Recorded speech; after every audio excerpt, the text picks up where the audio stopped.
Isso aí, meus queridos, que pancada, né? Depois de um Enem, o cara, pra quem fez ainda, de repente, né? O cara ainda assistiu uma segunda-feira de física com 2 meses de aula em 3 aulas, é uma doença mesmo. Cara, ó, o bacana, a notícia boa é que esse comecinho da física 6D, ele é um pouco light, acústica. A acústica é a parte ambulatória que estuda o som. O que é som? Onda mecânica longitudinal audível. E o que é considerado audível? Audível é um padrão internacional, porque as pessoas não escutam iguais umas das outras. Tem pessoas que têm mais capacidade de escutar sons agudos, outras sons graves. Quando a gente envelhece, a gente perde capacidade auditiva, vocês já sabem disso, né? Hein? Então, a acústica vai estudar todos esses fenômenos ligados ao som. Som, onda mecânica, longitudinal audível.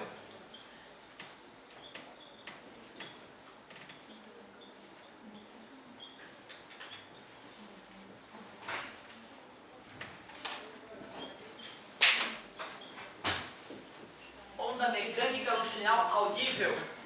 Para saber se é audível, a gente verifica a altura do som. Cuidado, amigos, a altura é a frequência. A altura não é se a pessoa está berrando ou cochichando. Isso é intensidade. A altura é frequência. Como a gente usa a altura no dia a dia como intensidade, o vestibular vai pisar no nosso calo. Som é aquilo que está entre 20 saculejadas do ar por segundo e 20 mil saculejadas. Não precisa ser do ar, pode ser do líquido, pode ser até de um sólido. Se tu colocar o ouvido, né, na parede, tu escuta barulho chegando pela parede. Isso é que é som. Abaixo de 20 Hz, infrassom. Acima de 20 mil Hz, ultrassom. Que além das aplicações médicas, né, de medir órgãos internos, ver o bebezinho, que até dá para ver em 3 dimensões, também tem muitas aplicações de outros tipos, aplicação industrial, para verificar se tem problemas em estruturas internas, né, ensaios não destrutivos. As pás da turbina de um avião sofrem ultrassom de tempos em tempos. Diz que o cara que faz ultrassom em peças mecânicas tem que ter mais horas de treinamento do que o sujeito que faz ultrassom em pessoas. Só para você sentir a dificuldade do que é fazer ultrassom numa peça mecânica. O princípio é o mesmo. Eu jogo o som, ele bate no obstáculo, reflete e retorna. Eu tenho a velocidade e tenho o tempo. Assim eu calculo a distância até o obstáculo. E com o computador eu consigo formar uma imagem através dos ecos, das reflexões do ultrassom dentro do material. Em acústica a gente também lembra... Ah, ó, cuidado, hein, galera. O que é som alto, então? Som alto é agudo. Alta frequência.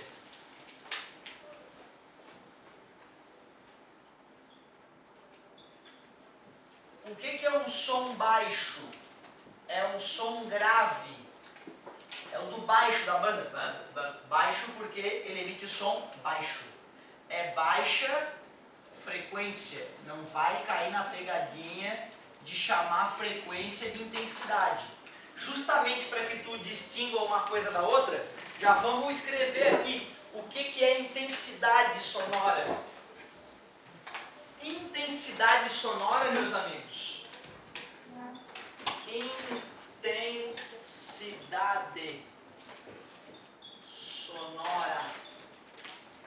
Nada mais é que a potência dividida pela área onde o som está espalhado. P de potência, A de área. Se é uma caixa de som que ela emite som tridimensionalmente, essa área, se uma pessoa então está a uma certa distância R de uma caixa de som, essa caixa de som vai gerar uma potência P, que vai ser espalhada numa esfera. E a área de uma superfície esférica é 4πr ao quadrado.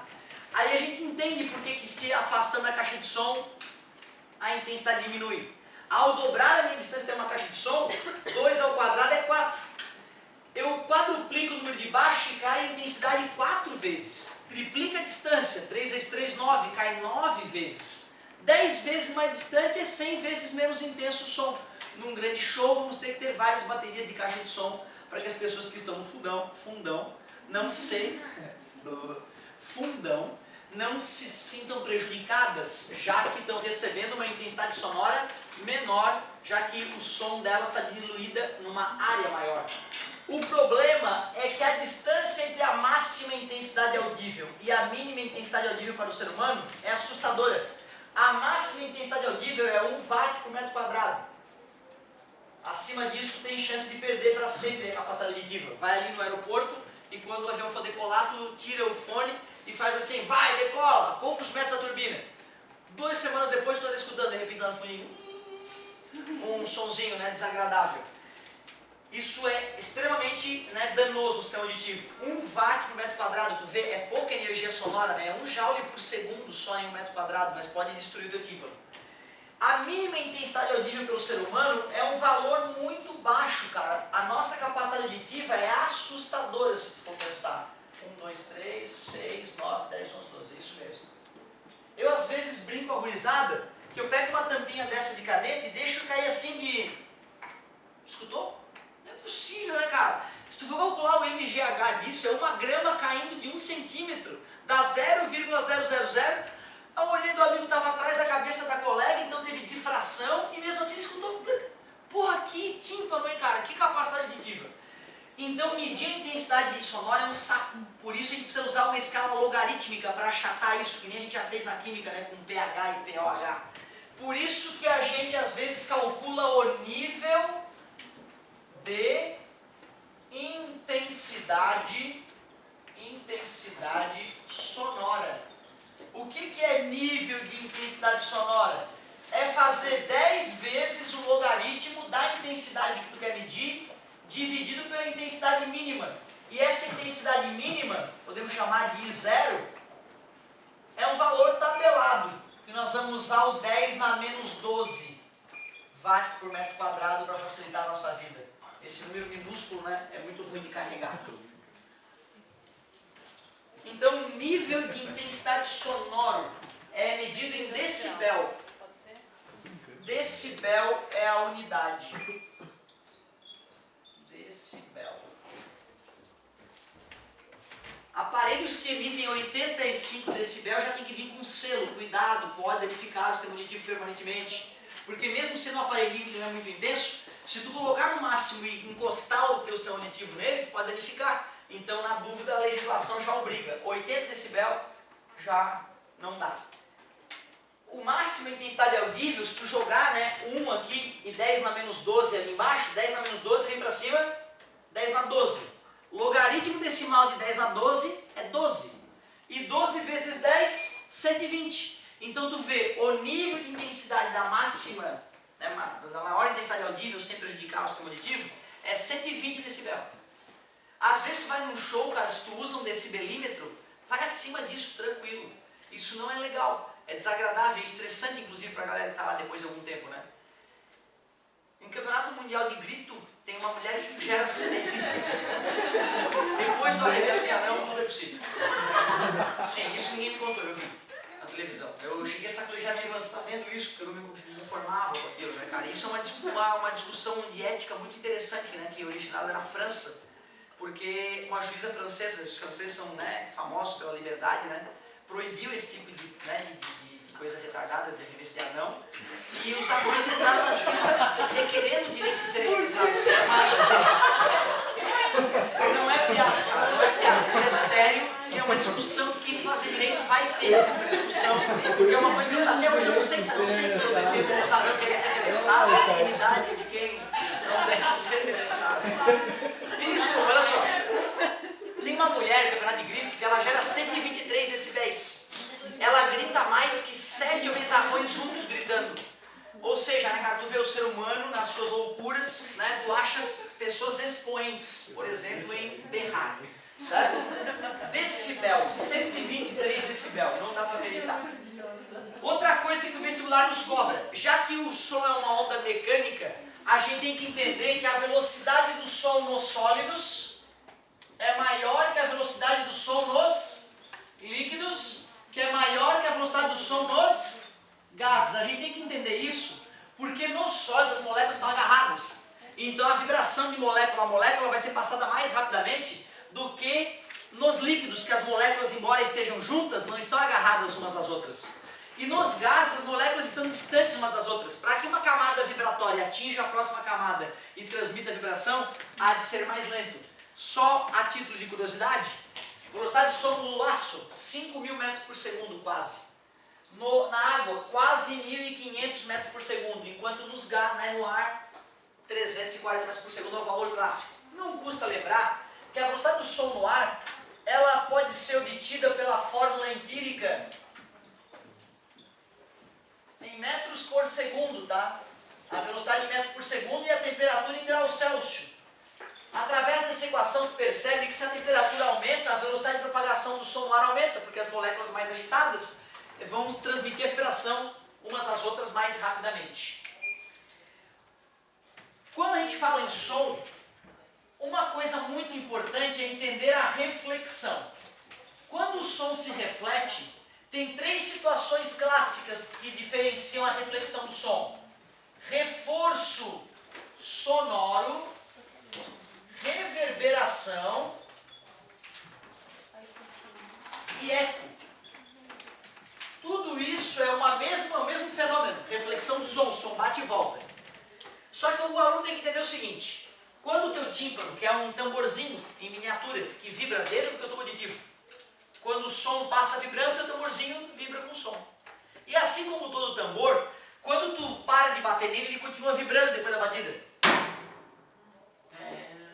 Os ferrinhos lá embaixo vibrando, tá vendo? O teu tímpano é assim.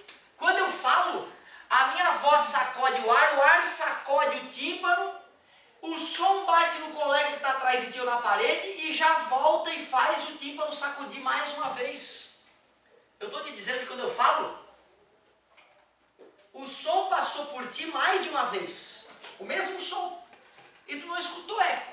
Mesmo o som tendo passado por ti várias vezes. Por quê? Porque o teu tímpano não parou entre a passagem do primeiro som e a passagem do som refletido. Quer dizer, cara, que o fato de ter um colega do teu lado, ter as paredes, ter o teto, te ajuda a me escutar. Porque a mesma vibração passa pelo teu sistema auditivo várias vezes antes de ser absorvida totalmente.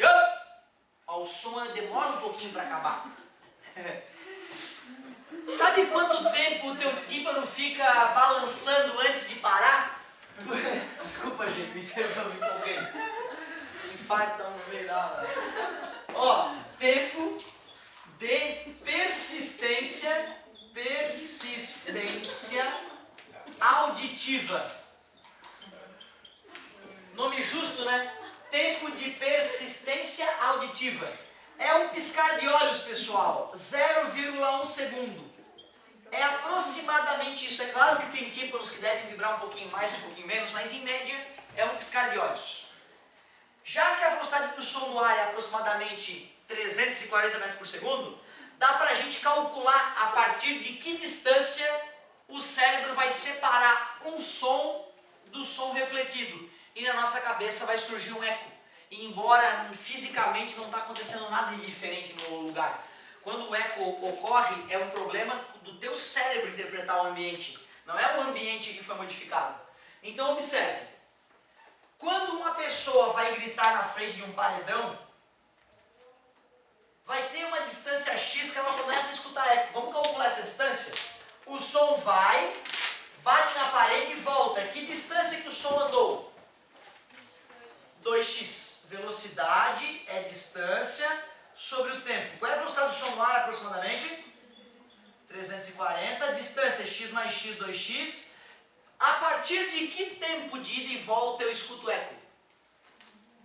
É só depois de 0,1 segundo. Maior ou igual. Porque aí meu tímpano já parou de vibrar quando o som refletido chega. Então é o tempo de persistência auditiva que a gente usa para calcular o eco. Está dividido, passa multiplicando? 34. Está multiplicando, passa dividindo? 17. Considerando que a temperatura no dia seja exatamente aquela para gerar uma velocidade de som no ar de 340 metros por segundo cravado e que teu tímpano funcione como tímpano padrão, vibra 0,1 segundo além do som original, é incrível. Vai lá no Canyon, os nossos Canyons, que eles dizem que são do Rio Grande do Sul, mas são nossos, né? Vocês sabem, né? Os nossos Canyons. Vai lá visitar os nossos Canyons. E aí tu chega mais cedo, para turista ainda não ter chegado. É o Canyon. Que belo Kenio, só tá tu. Aí tu não vai parecer louco, tu grita. Ei! E tu vai perceber, cara, que à medida que tu te afasta e grita de novo, ei! Vai chegar uma hora que vai dar eco. Ei! Ei! E se tu dá um passinho pra frente, não tem eco. Ei! É bem os 17 metros. Se não for exatamente 17 metros, é porque a temperatura do ar não é exatamente aquela que gera 340 metros por segundo. Mas é batata, cara, e é curioso, a primeira vez que tu faz isso é quase inacreditável. Não é possível que o meu cérebro está alucinando ali e aqui não. O grito só vem longo. E tu dá um passo para trás, já vem o eco. Loucura, né, cara? 340 metros por segundo, tempo de persistência auditiva. É o que a gente usa para calcular o eco. Peraí, se o eco ocorre para um tempo de reflexão maior ou igual a 0,1 segundo, o que é reforço sonoro? É o que vocês estão escutando agora.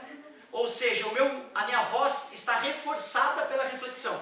Se eu estivesse falando com vocês numa praça ao ar livre, mesmo que a cidade estivesse silenciosa, eu teria que falar com muito mais potência para que todos me escutassem. Principalmente a galera do fundo. Porque a voz só ia passar uma vez por vocês, ela não ia ficar batendo nas paredes e voltando para o tímpano de vocês. Por isso, falar em ambientes fechados é muito mais adequado para falar em público do que em ambientes abertos. A não ser que tenhamos uma concha acústica que vai ajudar o som a se refletir. Então, o reforço sonoro é quando o tempo entre o som original e o som refletido é praticamente zero. Quando os objetos estão bem próximos uns dos outros, como aqui na sala de aula.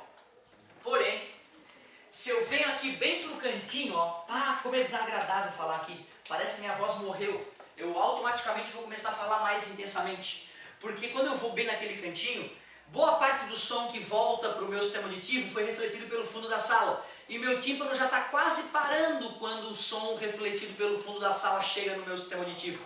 Isso me faz ter a sensação de que minha voz está mais fraca. Eu estou falando numa condição que eu escuto reverberação, vocês não. Então a voz fica enfraquecida. Exercício, depois, na hora de sair da sala de aula, tu vai no cantinho e fala. Certo? Vai naquele cantinho lá e fala. Certo? As pessoas não vão achar que tu é louco, tranquilo. Tu vai sentir o que é uma reverberação.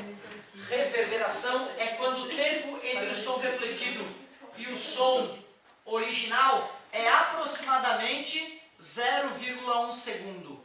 Quando o tempo de reflexão se aproxima do tempo de persistência auditiva, o tímpano está quase parando quando chega o som refletido, dá uma tremida entre o som original e o som refletido, fica estranho. É quase o eco chegando.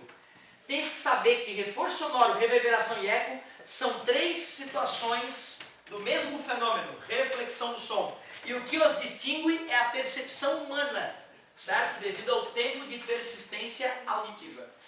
Outra coisa que vale a pena a gente comentar em acústica é que o som, assim como a luz, também pode sofrer refração, que é, na verdade, a mudança de meio de propagação.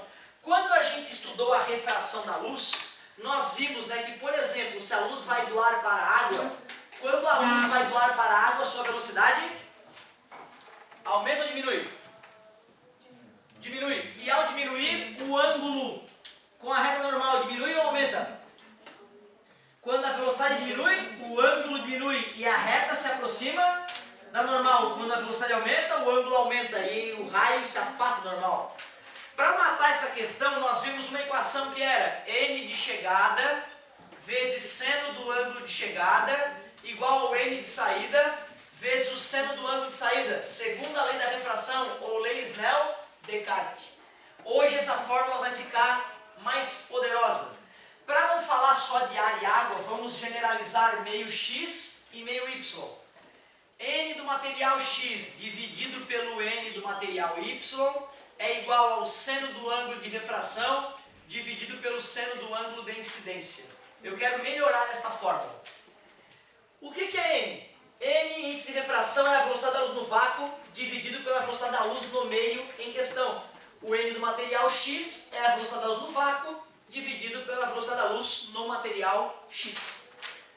Então, se eu fizer a razão do N do material x pelo N do material y, seria C sobre Vx dividido por C sobre Vy.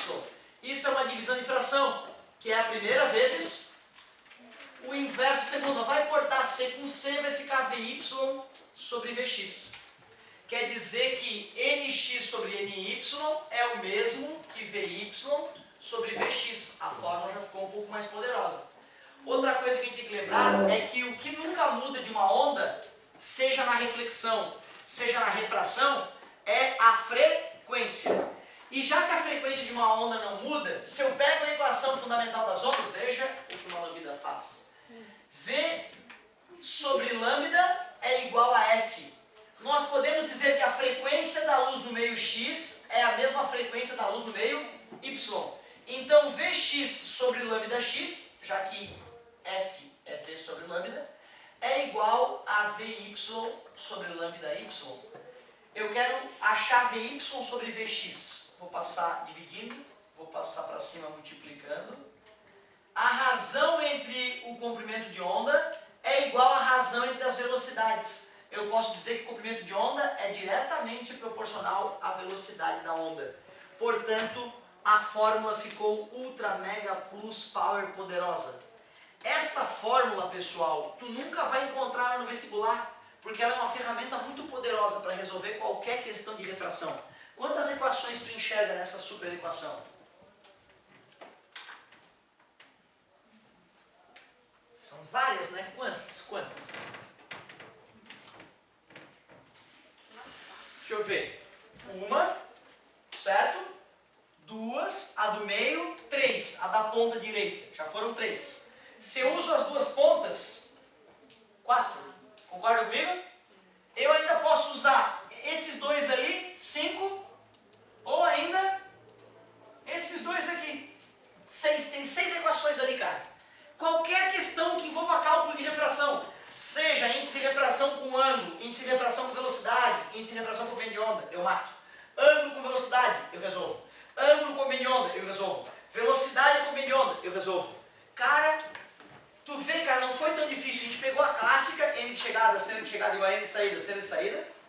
Deu uma modificadinha, tá multiplicando, passou dividindo, por isso credo. E depois fomos mexer no índice de refração, é C sobre V. Índice de refração é inversamente proporcional à velocidade. Por isso que NX sobre NY virou VY sobre VX. E quanto maior a velocidade, maior o comprimento de onda. Portanto, VY sobre VX, lambda Y sobre lambda X. A equação da apostila não ficou tão legal contra a nossa, faltou o N, né? Ah, mas é porque não faz sentido falar em N para o som, né? Porque som é uma onda mecânica e o N é a velocidade da luz no vácuo, que é uma onda eletromagnética. Porém, se a gente já quiser conectar as duas partes, né? Então é só ficar ligado que isso aqui não faz sentido para o som. Lei Snell-Descartes, segunda lei da refração. Primeira lei, o raio incidente, o raio refratado e a reta normal são coplanares. Só tem um detalhe. Quando a luz foi do ar para a água, a velocidade diminuiu e por isso o raio se aproximou. Mas imaginem vocês que aquele teu amigo mala está chupinzando a piscina na tua casa mais uma vez. E ele está lá mergulhadão como quem não quer nada. E o telefone dele tocando aquela musiquinha idiota fora da piscina. E tu de saco cheio na quinta ligação, tu grita: "Ah, fulano!" Ele mergulhadão. Como é que será que o som de quem está fora da piscina penetra na piscina? Tu berrando. Certo? O que é o som? É uma camada de ar comprimido, uma camada de ar descomprimido. Uma camada de ar comprimido, uma camada de ar descomprimido. Já viu um raio de som? Não, né? Tu não vê raios de som saindo da minha boca, né? Porém, eu tenho o direito de imaginar a direção em que essas camadas de ar comprimido e descomprimido estão se propagando. Então não existe raio de som, mas existe raio de onda, que serve para qualquer onda. Então eu posso representar o raio incidente daquela maneira.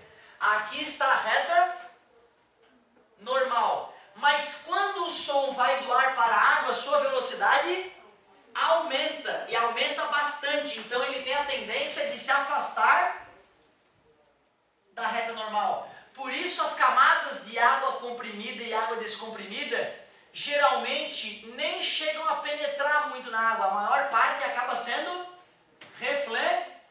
refletida. A boa parte do som vai ser refletida. Cuidado, hein? Se fosse luz, aproximaria da normal, né? Agora que é som, se afastou da normal. Isso é um perigo. A velocidade acompanha o ângulo. Se o ângulo aumenta, é porque a velocidade aumentou. Por isso que é tão difícil, né, se fazer escutar dentro da água. Nas Olimpíadas, né, em ginástica rítmica, a gente tem que colocar um sistema de som mergulhado na piscina, especial para que o som chegue com qualidade nas meninas, tem que dançar no ritmo da música, né? E dentro da água não é fácil escutar música. Então até isso a gente tem que pensar. Difração é a capacidade que a onda tem de contornar obstáculos. Quando eu falo com alguém por trás de eu tenho um muro entre eu e o colega, a única explicação é que o som conseguiu contornar o obstáculo, o muro. Isto é difratar, a capacidade de contornar o obstáculo. Por que o apito do navio é grave? Porque o som grave, menor frequência, tem maior comprimento de onda. E o quanto o som contorna o obstáculo tem a ver com o comprimento de onda. Como o som grave, 20 Hz, tem comprimento de onda de 17 metros, vai difratar as ondas grandes do mar. Sons agudos, tipo 20.000 Hz, tem comprimento de onda de 1,7 centímetros. Então só vão conseguir contornar objetos pequeninos. Por isso que se o cara passa com um som a toda com o carro, tu vai escutar de longe, é o som grave, né? Bum, bum, bum. Tu não vai mais escutar os agudos. Beleza, galerinha? É algumas dicas aí. Depois dá uma lidinha, uma passada de olho na física do volume 7. Tem ali teoria da relatividade, alguns comentáriozinhos. Ele vai falar, né, que quanto mais rápido o corpo está, maior é a sua massa, menor o seu comprimento e mais lentamente o tempo passa para ele, né? Vale a pena dar uma lidinha em física moderna, vai que aparece alguma coisa. Certo, meus queridos? No meu canal tem alguns vídeos já de física moderna, se tu quiser assistir antes de arriscar a CAF. Valeu, pessoal. Grande abraço.